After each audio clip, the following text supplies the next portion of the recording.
ராஜ்யத்தின் சுவிசேஷம். இந்த நாளுக்குரிய தேவ வார்த்தை.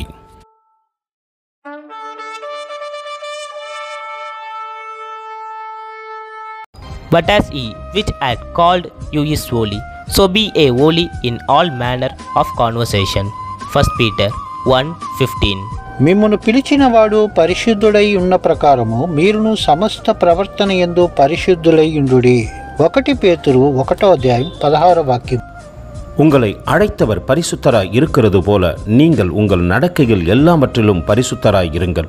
1 பேதுரு 1:15. அன்பின் தேவ பிள்ளைகளே, ஏசையாவை அழைத்தவர்தான் இன்று நம்மையும் அழைத்திருக்கிறார். அவர் நம்மிடத்திலே பரிசுத்தத்தை எதிர்பார்க்கிறார். பரிசுத்தம் இல்லாமல் ஒருவனும் தேவனை தரிசிக்க முடியாது என்பதை நாம் புரிந்து கொள்ள வேண்டும். அந்த அன்பின் தேவனுக்கு முன்பாக நிற்கத்தக்கதாக நாம் பரிசுத்தம் உள்ளவராய் இருக்கிறோமா? அப்போஸ்தலரை பாருங்கள், மேல் வீட்டிலே பரிசுத்தப்படுத்தினார். பரிசுத்த ஆவியானவர் அவர்கள் மீது வந்து இறங்கினார்.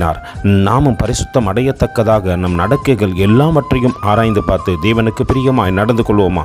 கர்த்தர் தாமே உங்களை ஆசீர்வதிப்பாராக. ஆமென். எங்களோடு கூட இணைந்து ஊழியம் செய்ய விரும்பினால் இந்த வார்த்தைகளை மற்றவர்களுக்கும் பகிர்ந்து கொடுங்கள்.